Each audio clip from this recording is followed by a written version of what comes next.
Thank you very much. It was just announced by Attorney General Barr that they've caught the killer of Legend Tefaro, horribly shot, young man, wonderful young man. And we have this just came out 2 minutes ago. So Attorney General Barr just announced, as you know, we named Operation Legend after Legend Tefaro, where we're going to be helping out and are in the process of helping out cities throughout our country that have difficulty with crime, in particular certain types of crime. So that's really good news. They caught the killer of Legend. Today we saw Joe Biden continue to politicize a pandemic and to show his appalling lack of respect for the American people. That's what it is. At every turn, Biden has been wrong about the virus, ignoring the scientific evidence and putting left-wing politics before facts and evidence. Sleepy Joe opposed both the China and the Europe travel bans. You know that. He opposed the China travel ban that I instituted very early, and the Europe travel ban that I instituted quite early. If he had followed, if we went after and listened to his advice, hundreds of thousands more people would have died. This is according to many people. I believe that Dr. Fauci agreed with that. He said that President Trump made a great decision when he put the ban on China. Joe Biden wants to fling open American borders, allowing the pandemic to infiltrate every U.S. community based on his policies. He wants to have ridiculous open borders. I've been saying from the first day I started campaigning for this great office that you have open borders, you don't have a country. You don't have a country with open borders. So he wants open borders. The Democrats want open borders. And if you take a look at our southern border, we would have criminals pouring through. The wall is getting close to 290 miles long, and it's having a huge impact. So we disagree with him on that. That's one of the many things that we disagree with. But while Joe Biden would allow rioters and looters and criminals and millions of illegal aliens to roam free in our country, he wants the federal government to issue a sweeping new mandate to law-abiding citizens. He wants the President of the United States, with the mere stroke of a pen, to order over 300 million American citizens to wear a mask for a minimum of 3 straight months. I guess this just happened. He thinks it's good politics, I guess. No matter where they live and no matter their surroundings, because different states are much different, both in terms of the atmosphere itself and also in terms of the corona problem. He does not identify what authority the president has to issue such a mandate or how federal law enforcement could possibly enforce it, or why we would be stepping on governors throughout our country, many of whom have done a very good job, and they know what is needed. Also, many of our 50 states are doing the job at a level that, frankly, people are really surprised, including foreign governments that are calling us constantly and asking for advice. So I want to just say our governors have worked very hard. They've worked with Vice President Pence and myself and everybody else that's been going. We have Scott now involved. And so, Scott, congratulations. But you'll be working with a lot of governors. You've already started. And Dr. Fauci and Dr. Birx. If the president has the unilateral power to order every single citizen to cover their face in nearly all instances, what other powers does he have? That's why he refused, Biden, to take questions. He couldn't answer any of them, couldn't answer the questions. He refuses to take questions. He never takes questions. I take questions. He never takes questions. And you sort of wonder what's going on, because they're not that difficult. Some can be nasty, but they're not that difficult. But he never takes questions, so he just, I guess, left. I didn't see it, but I guess he just left the podium. Put it in your minds. My administration has a different approach. We have urged Americans to wear masks, and I emphasized this is a patriotic thing to do. Maybe they're great, and maybe they're just good. Maybe they're not so good.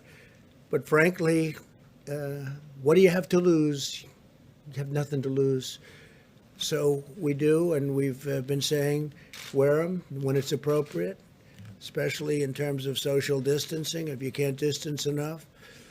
And what do you have to lose? But again, it's up to the governors, and we want to have a certain freedom. We want to have a certain freedom. That's what we're about. At the same time, we also understand that each state is different and is facing unique circumstances. You have very, very different states facing very unique differences and circumstances. We've entrusted the governors of each state, elected by the people, to develop and enforce their own mask policies and other policies, following guidance from the federal government and CDC. We're working with each state to implement a plan based on the facts and science. We will continue to urge Americans to wear masks when they cannot socially distance, but we do not need to bring the full weight of the federal government down on law-abiding Americans to accomplish this goal. Americans must have their freedoms, and I trust the American people and their governors very much. I trust the American people, and the governors want to do the right thing to make the smart decisions, and Joe doesn't know too much.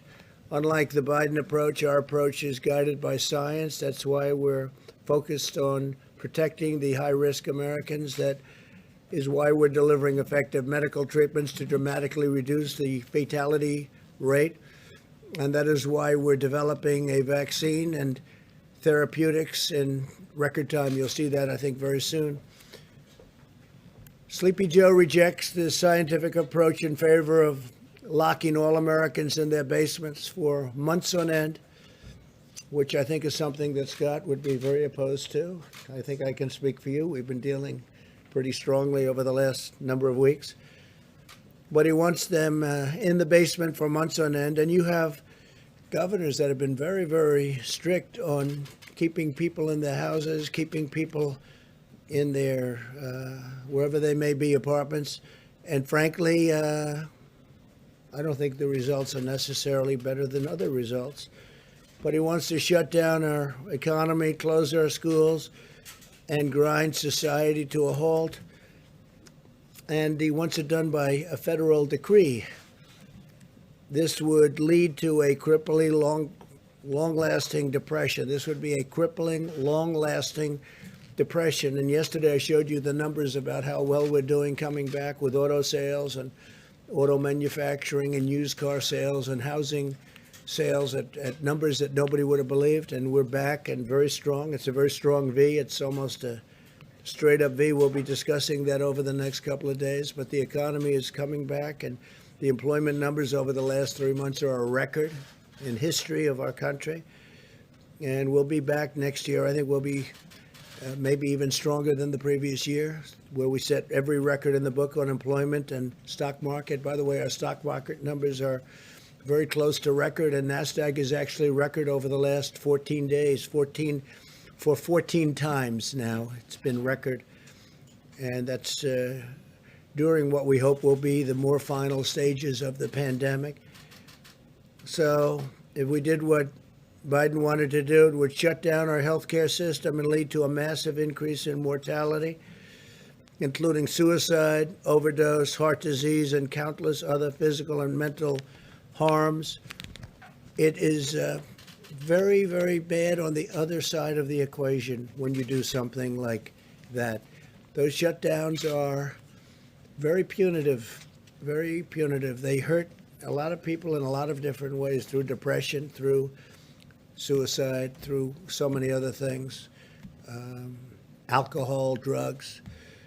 Biden's approach is regressive, it's anti-scientific, and It's very defeatist, but it'd be very bad for our country. While Joe Biden has been playing politics from the sidelines, he has no clue. We've been solving problems and delivering tremendous results. The most advanced and robust testing system on the planet, the number one producer of ventilators in the world by far, unprecedented industrial mobilization, biggest since World War II, Operation Warp Speed to deliver life-saving treatments and very soon a vaccine. What a plan by Joe Biden has actually laid out would do, we've really already accomplished. In fact, many of the things that was well reported over the last few days, every single thing he said to do, every single thing we did, and we did them well. So Biden has no idea on his own. He only knows what he thinks we should do, and he spews it out, and then I guess you could say he plagiarizes, and he really did in our case, because every single one of the events, I think, Kayla, we can say that was something we had already done. So we'll defeat the virus, but not by hiding in our basements. He's got to come out of his basement. We'll defeat this virus through a common sense mitigation effort, shielding those at highest risk and unleashing America's medical and scientific genius, which is what it is. And we've already been doing it, and we're very close to having something that's going to be very, very special in the form of therapeutics and vaccines. To Joe, I would say stop playing politics with the virus, too serious. Partisan politics has no place here. It's a shameful situation for anybody to try and score political points while we're working to save lives and defeat the pandemic.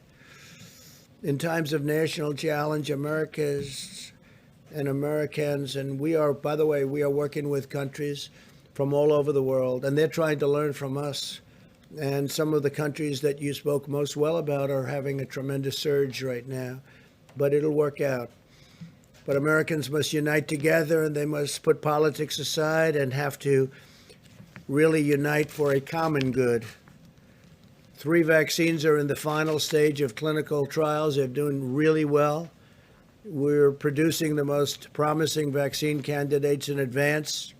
As you know, part of the largest industrialization ever. It's incredible when I meet with heads of companies that are doing this, that are the best companies anywhere in the world. It's incredible where they are, how they're doing, and the speed with which they're doing it, and also the speed with which the FDA is approving things. Because by any other standard, you would have been 2 or 3 years away from being at the point that we're at. By the end of this week, we will have shipped 1,846 rapid point-of-care testing devices to nursing homes, which are a very important source, as you know, for people that are not handling the plague from China very well. This week alone, we're sending 992 testing devices and 450,000 tests to more than 950 nursing homes across the country. And these tests are incredible. These are tests that are all new, very modern. And we're also getting on the tests that are not done immediately with the 5 to 15 minute timing. When they do send them to a lab, they're coming back now in 3 days. So it's a 3-day process, which is about as good as you can do. You have 1 day of delivering, 1 day of receiving, and 1 day in the lab. We're also requiring all nursing homes to test all members of their staff at least weekly. By unleashing America's scientific genius, we have delivered effective treatments. The case fatality rate for Americans over 70 has declined by about 85%. That's a fantastic number. It's declined. That's case fatality. It's declined by 85%. Europe has seen 40% more excess mortality than the United States compared to a non-pandemic year. So you hear the numbers, and those numbers are very interesting, but that's the way it is. We continue to urge all Americans to wash your hands, socially distance, wear a mask when necessary, and when you cannot, distance and protect Very importantly, the vulnerable, protect people that are older and especially people that have problems with heart or diabetes or some other problem. Earlier today, very exciting news, very big news all over the world. They're talking about it all over the world. It was amazing. We finalized a historic peace agreement between Israel and the United Arab Emirates. After half a century, Israel and the United Arab Emirates will fully normalize their diplomatic relations. Nobody thought this was something that could happen for a long time. This is the most important diplomatic breakthrough since the Egypt-Israel peace agreement was signed over 40 years ago. We have Ambassador to Israel, David Friedman, here. Thank you, David, for being here. We very much, you would agree that this was a big day for Israel and a big day for the world. Good. Thank you, David. You've been fantastic, too. Fantastic ambassador and representative of our country. Thank you very much. The deal that was reached today will enable Muslims to have far greater ability to visit many historic sites in Israel and to peacefully pray at the Al-Aqsa Mosque, which is very important to them, which they've wanted to have access to for many, many decades. This is a monumental step to forging ties of cooperation in the Middle East, and I think you're going to have other countries come forward. I can tell you we already do, and they want to make a deal. You're going to have peace in the Middle East. It'll be fantastic. Israel is also suspending settlements in the West Bank, which is a big deal.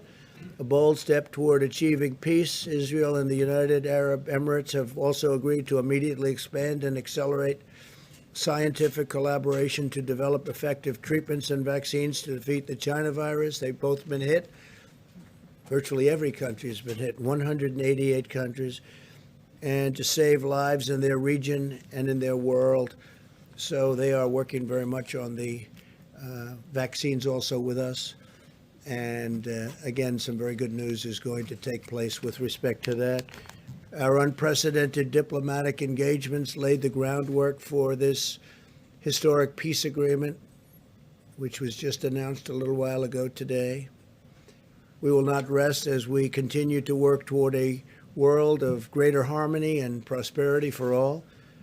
I want to thank Prime Minister Benjamin Netanyahu of Israel and Crown Prince Mohammed bin Zayed of the United Arab Emirates, two fantastic people, for their vision and their leadership, and I look forward to hosting them at the White House very soon to formally sign the agreement. We'll probably be doing it over the next, I would say, 3 weeks, and they'll be coming to Washington. So that was a tremendous day. That was a tremendous thing that happened, and it's a great sign. We have a lot of other interesting things going on with other nations also having to do with peace agreements. And a lot of big news is coming over the next few weeks. And I'm sure you'll be very impressed. And more importantly, it's a great thing for our country, a great thing for the world.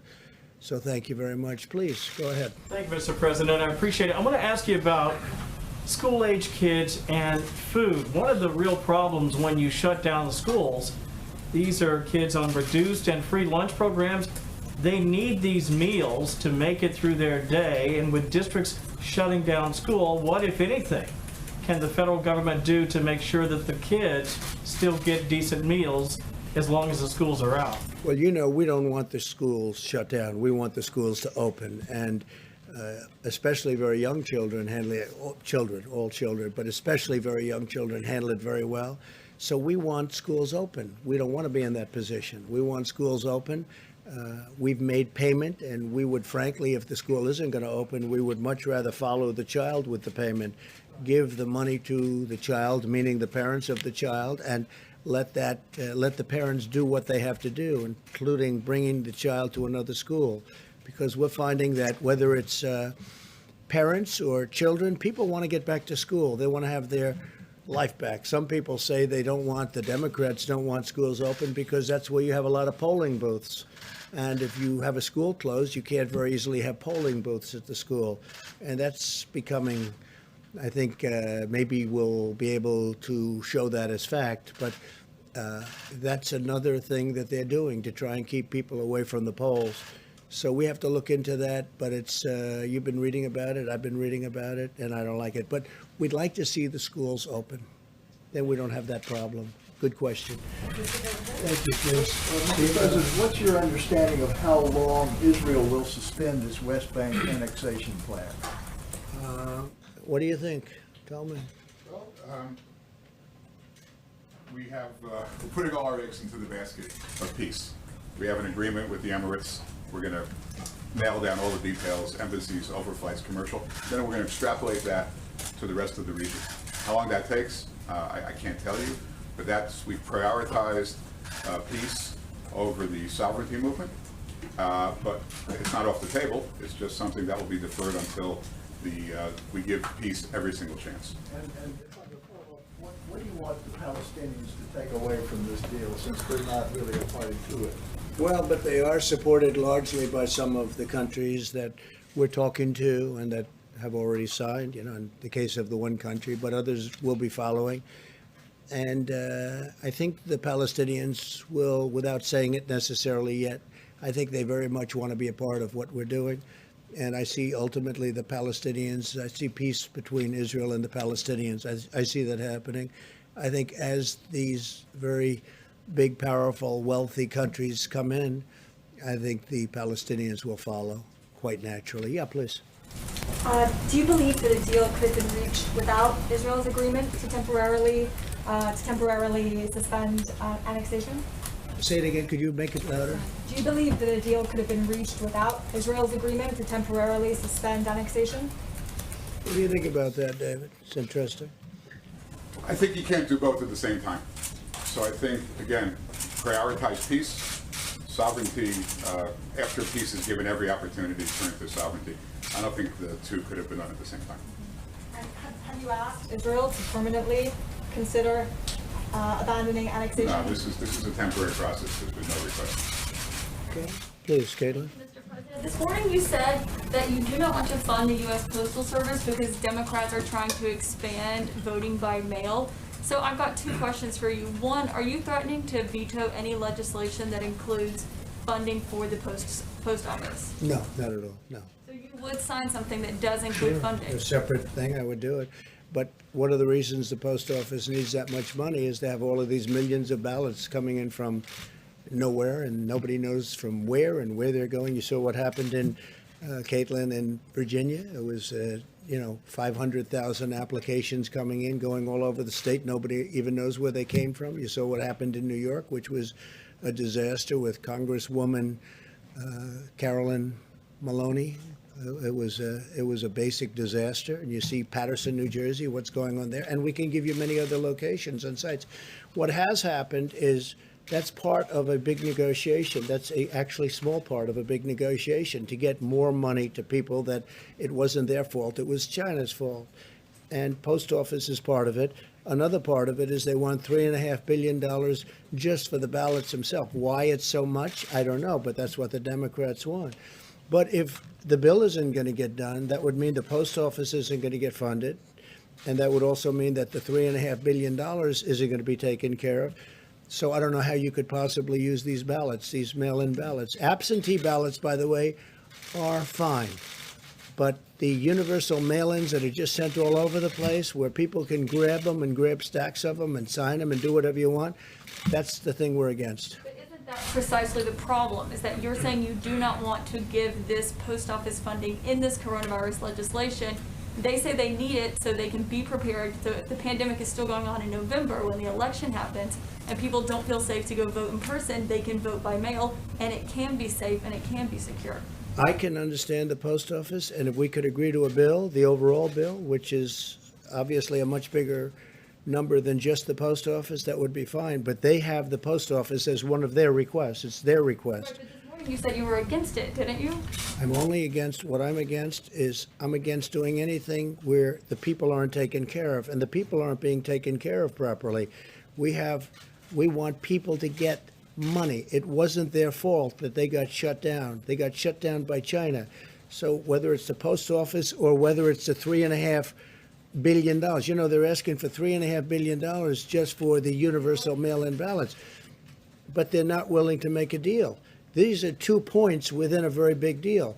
The thing they want more than anything else, Caitlin, and you know this, is bailout money for the states and for the cities that are in trouble, which for the most part are Democrat-run states and cities. So New York has a problem, California has a problem, Illinois has a tremendous problem, and others.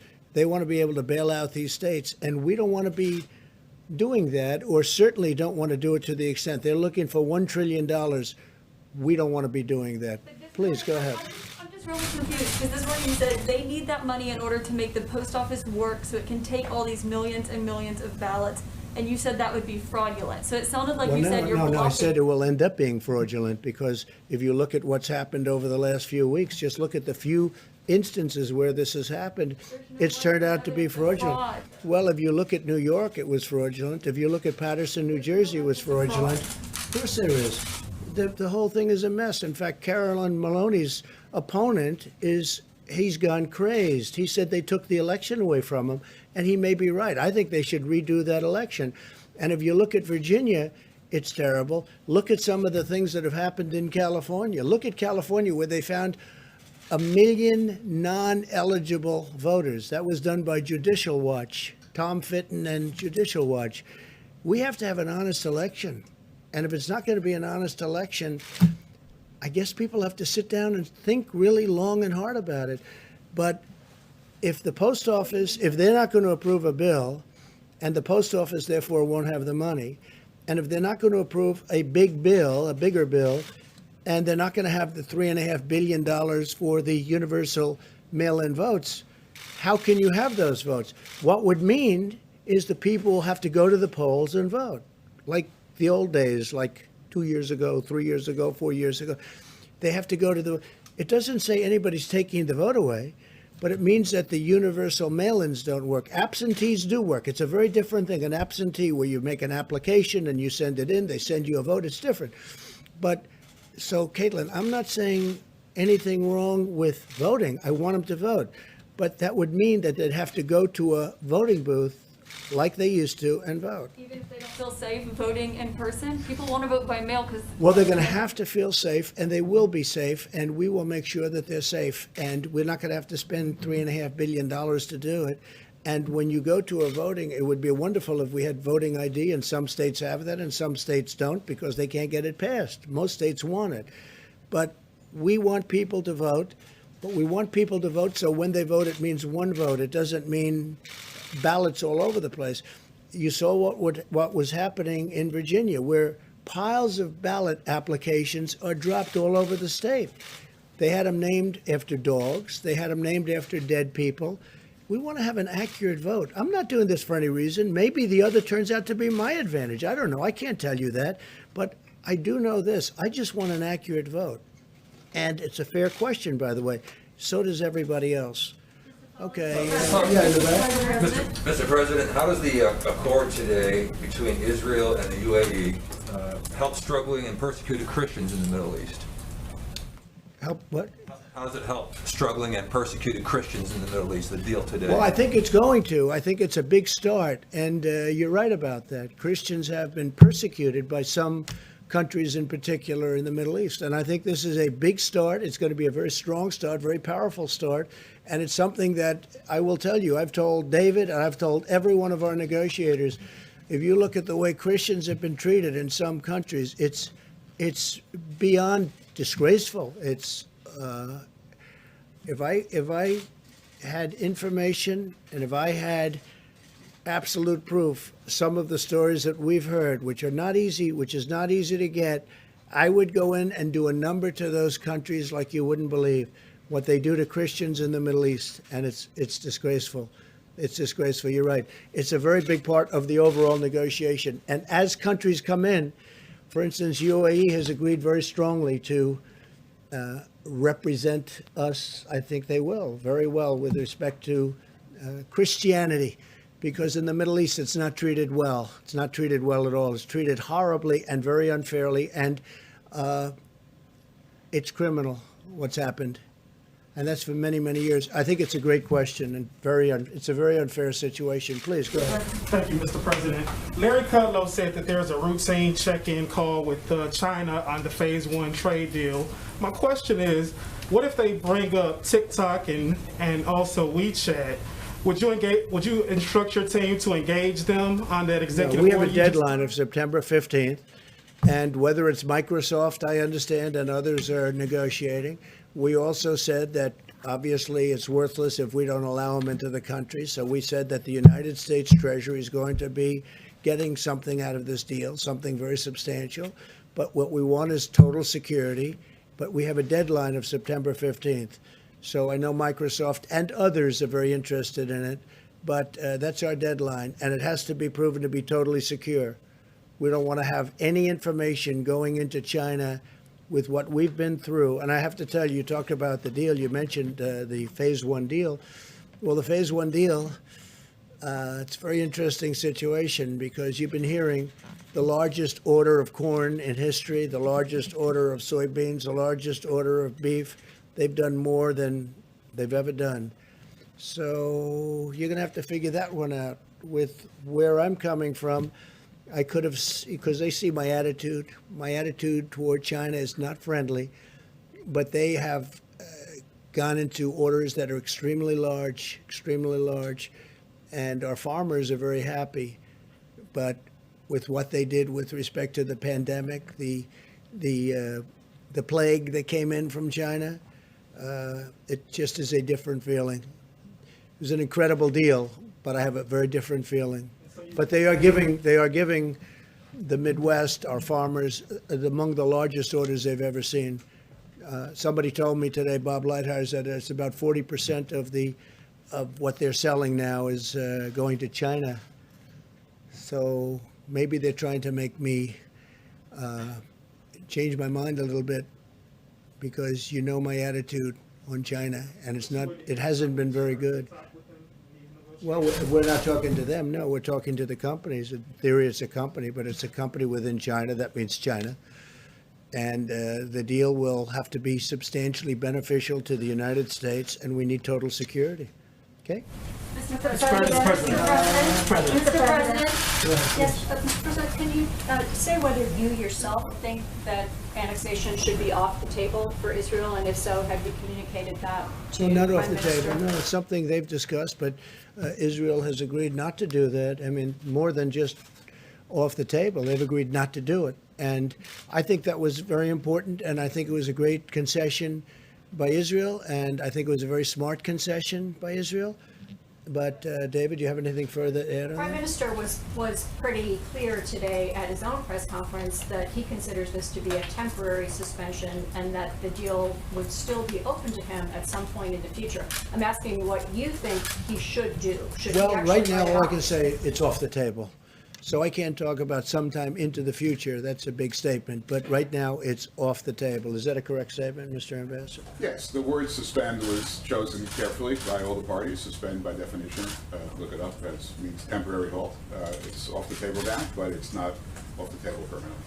Go ahead. Mr. President, thank you so much. Just to follow some of the questions that Caitlin was asking, you said you do want an accurate vote. Would That's you right. direct the Postmaster General to reverse some of the policy changes that have No, occurred not at there all. in order to prevent delays? No, I wouldn't do that at all. No, I want the post office to run properly, but, which makes sense, they would need a lot more money if they're going to be taking in tens of millions of ballots that just come out of the sky from nowhere. And so they need additional financial help. It's a part of the bill that the Democrats don't want to make because they want $1 trillion, much bigger part of the bill. They want $1 trillion to go to states that are run by governors who happen to be Democrats who have not done a good job for many, many years. And those are states that owe a lot of money and need a lot of money, and they're talking about $1 trillion. So the post office and the $3.5 billion for the votes themselves, which sounds like a lot of money they're looking for. $3.5 billion. Think of that, $3.5 billion to have mail-in ballots. Again, absentee good, universal mail-in very bad. Please. Taking a step back, one quick follow-up. Given that the negotiations are still ongoing about whether to get more money to the Postal Service, why not put more resources and more money yourself. Find a way to do that, to make sure there is a. Well, they free can and do it fair very election. easily. All they have to do is make a deal. If they make a deal, the Postal Service is taken care of. The money they need for the mail-in ballots would be taken care of if we agree to it. That doesn't mean we're going to agree to it. But all they have to do is make a deal. But again, more important to them is not that. That's a lot of money, but it's small time compared to the other. What they want to do, and very, very, very strongly what they want to do, is bail out cities that are run by Democrats and have been for many years. And these cities and states have done very badly, and they desperately need money for that. And we're open to something, but we're not open to the kind of money that they need. Go ahead, please. Mr. President, very quickly, my question to you is, what are Just you 1 doing- second, please. Go What are ahead. you doing as president to make sure there is a free and fair election? That the what? What are you doing as president to make sure there is a free and fair election? So everyone talks about Russia, Russia, Russia. They talk about China, China. They talk about all of these different countries that come in and run our elections, which is false. But what they don't talk about are things like very loose mail-in ballots, universal in nature, that frankly Russia, China, North Korea, Iran, all of these countries that we are reading about, hearing about, and in some cases they're writing about intelligence-wise, these countries can grab those ballots or print forgeries of those ballots, and they would go out and they would have a field day. This is the easiest way for the mail-in ballots, is the easiest way for a country like a China or a Russia or a North Korea or Iran. I hear Iran too, that was part of the report. This would be very easy for them. This is much easier than, well, we have been very strong. Now, if you remember, President Obama was informed about Russia by the FBI in September. The election was in November. President Obama decided to do absolutely nothing about it. People don't mention that very much anymore. That's a lost fact. But he was informed very powerfully that they're going to do, and President Obama did nothing. We have done a lot, and we've really shored it up. But what people can never prepare for are millions and millions of mail-in ballots, because they can be forged, they can be captured, they can be taken. No, well, that's a very hard thing to do. We have to make sure that we can do that. Please. Mr. President, after 3.5 years, do you regret it all the lying you've done to the American people? On All the what? everything? All the lying, all the dishonesties That who has done? you have done. Tens of Yeah, thousands. go ahead, please. Please. Go ahead. Go ahead. I wanted to ask about the payroll tax Go ahead. cut. One, is it going to be optional or mandatory for employers to defer and not collect the payroll tax? So we're- and if I have a follow-up on The that. payroll tax is very important and a very big benefit to people, as you know, to companies, because we want the companies to be strong, but now directly to people. And it's a very big number, and we're taking care of it, and this will go directly to the people, the workers within the company. It's a payroll tax. It's called a payroll tax cut. We're cutting the payroll tax, and it's a very large number, and that will go directly to the workers of the company. Well, if employers collect that through FICA, will that be are they going to be required not to collect that money? You mean later on? You mean later on at a later Right now, date? so September 1, when I get my paycheck, will The it be up to employers, my? the employers will collect it and give it, most likely. The employers will collect it and give it, okay? Please, go ahead. Follow up on President, that? I have 2 questions. The first one on domestic politics. There are claims Can't understand a There word are you're claims saying. circulating in social media that Kamala Harris is not eligible to run for vice president because she was an anchor baby, I quote. Do you or can you definitively say whether or not Kamala Harris is eligible, meets the legal requirements to run as vice president? So I just heard that. I heard it today, that she doesn't meet the requirements. And by the way, the lawyer that wrote that piece is a very highly qualified, very talented lawyer. I have no idea if that's right. I would have assumed the Democrats would have checked that out before she gets chosen to run for vice president. But that's a very serious. You're saying that they're saying that she doesn't qualify because she wasn't born in this country. No, she was born in this country, but her parents did not The claims say that her parents did not receive their permanent residence at that Yeah, time. I don't know about it. I just heard about it. I'll take a look. Back in the Mr. back. President, a follow-up on UNGA. Ambassador Kelly Craft recently said that you, or she's hoping that you might be able to deliver the speech in front of the UN General Assembly in person, even though other leaders will be sending in their video recordings. Can you confirm that? Yeah, I'm thinking about going directly to the UN to do the speech. A lot of people will not, because of COVID, will not be able to be there, as you know. But I think it's appropriate if we can do it, I'll do it directly. And again, this will not be like in the past, because some countries won't be able to escape the problems they're having. You know, countries are having a tremendous problem with the China virus. So we'll see what happens. But I would prefer doing it. I can do it the other way. I can do it viral, as they say. I can do it in that form, but I'd rather be at the United Nations, deliver it. I think it better represents the country. Also, I feel sort of at least a semi-obligation as the President of the United States to be at the United Nations to deliver what will be an important speech. Would you still do it if the room is empty? Well, the room won't be empty. The room will have different people there and representatives of countries. But I can understand how it's very difficult for countries to be there. They won't be there only for that reason. They'd love to be there. I've already had people call, in fact, say, a couple of them, I'd love to be there. If you want, I'll be there. I said, don't be there. You don't have to be there. No, the room would be, I think the room will not be, although there may be a spacing requirement like you have in this room. This room was always packed. This room would be packed again if we had the seats open, but you have a spacing requirement, so I understand that the United Nations, they may have that too. Yes, please. Thank you, Mr. President. I have a question on the peace deal, but if you don't mind, could I defer my question to Amala Khan from Epic Times? Sure, yes. Thank you, Mr. Please. President. Thank you. I would like to ask your opinion about what recently happened in Hong Kong, recent attack on press freedom in Hong Kong, and Janil Lai was arrested, his newsroom was raided. How will the U.S. respond to this? Well, I think it's a terrible thing, but one thing that we have done, we gave tremendous incentives to Hong Kong because of freedom. We want freedom. And we were giving tremendous economic incentives to Hong Kong, and we have now withdrawn all of those incentives. And it will be impossible for Hong Kong to compete with the United States with respect to that. It just won't be, because we've taken all of the incentives away. If you look at China with the World Trade Organization as an example, they're getting tremendous because they're considered a developing nation, which is ridiculous. Why should they be a developing nation, but we're not? And they get tremendous incentives. We have, by the way, told them it's unacceptable, and we've been doing that for a long time. They understand exactly how we feel, and big changes are being made. But with respect to Hong Kong, they get tremendous financial incentives so that they could do business and compete in the world. We've now withdrawn all of those incentives. It's going to be very hard for Hong Kong to compete.